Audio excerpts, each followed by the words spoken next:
మదనపల్లిలో అతిపెద్ద fashion world SR shopping mall March 8న హీరోయిన్ మీనాక్షి చౌదరిచే గ్రాండ్ ఓపెనింగ్ 3 లక్షల వెరైటీలు అతి తక్కువ ధరలు. ప్రస్తుతం పశ్చిమాసియాలో యుద్ధం మరింత ముదురుతోంది. ఇరాన్ పై అమెరికా అండ్ ఇజ్రాయెల్ అత్యంత భారీ దాడులు చేస్తుంది. ఈ దాడులు చూస్తుంటే ఇరాన్ పతనం మొదలైంది అని అనిపిస్తోంది. ఎందుకంటే ఇరాన్లో అత్యంత సేఫ్ అని భావించిన అండర్ గ్రౌండ్ బంకర్లు కూడా పేక మేడల్లా కూలిపోతున్నాయి. Iran supreme leader Ayatollah Ali Khamenei మరణం తర్వాత ఆ దేశం తేరుకోకముందే ఇజ్రాయెల్ మరో భారీ దెబ్బ కొట్టింది.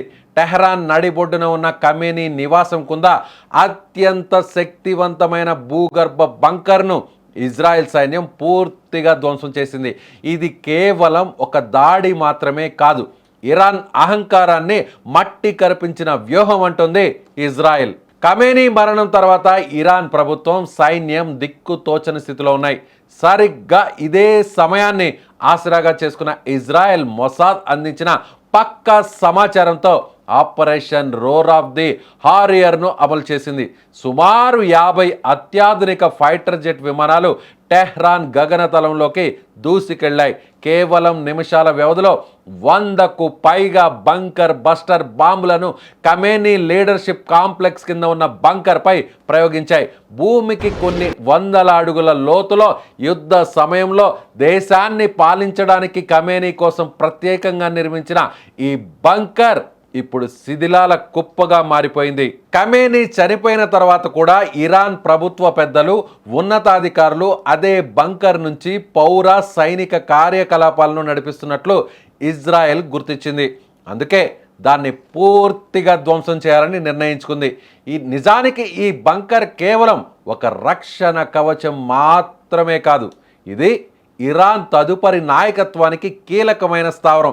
టెహ్రాన్లోని ప్రధాన వీధుల కింద కిలోమీటర్ల మేర విస్తరించి ఉన్న ఈ నెట్వర్క్ని ధ్వంసం చేయడంతో Iran military command and control వ్యవస్థ మొత్తం పూర్తిగా కుప్పకూలిపోయింది.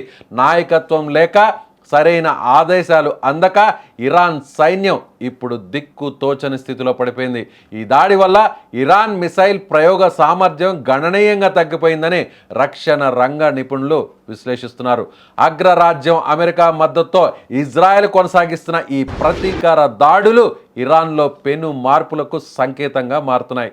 ఈ దాడి వెనక ఇజ్రాయెల్ ఇంటెలిజెన్స్ వ్యవస్థ మొసాద్ నెట్వర్క్ అద్భుతమైన పనితీరును కనిపిస్తోంది. ఏళ్ల తరబడి ఈ రహస్య బంకర్ నిర్మాణాన్ని, అందులోకి వెళ్లే దారులను ఇజ్రాయెల్ ఎప్పటికప్పుడు నిశితంగా గమనిస్తూ వచ్చింది.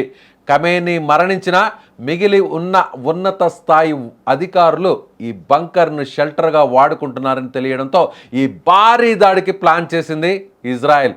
ఈ బంకర్ ధ్వంసం కావడంతో ఇరాన్ కమాండ్ అండ్ కంట్రోల్ వ్యవస్థ పూర్తిగా చిన్నాభిన్నమైపోయింది. నాయకత్వం వహించే వారు లేక, క్షేత్రస్థాయిలో ఉన్న సైనికులకు ఎప్పటికప్పుడు ఆదేశాలు అందక ఇప్పుడు ఇరాన్ సైన్యం గందరగోళంలో చిక్కుకుపోయింది. విశ్లేషకుల అభిప్రాయ ప్రకారం ఈ దాడి ఇరాన్ వెన్నుముకను విరిచేసింది.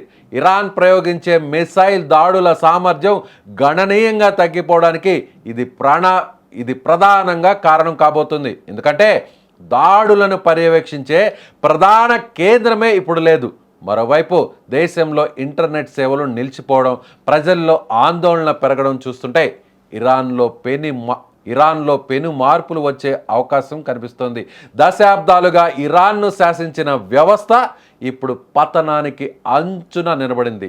ఇజ్రాయెల్ చూపిన ఈ తెగువ మధ్య ప్రాచ్య రాజకీయాలను మలుపు తిప్పడమే కాకుండా ఇరాన్ ఉనికికే సవాలుగా మారబోతుంది. మొత్తానికి ఈ అండర్ గ్రౌండ్ బంకర్ ధ్వంసం కావడం అనేది ఇరాన్ చరిత్రలో ఒక చీకటి అధ్యాయంగా మిగిలిపోతుంది.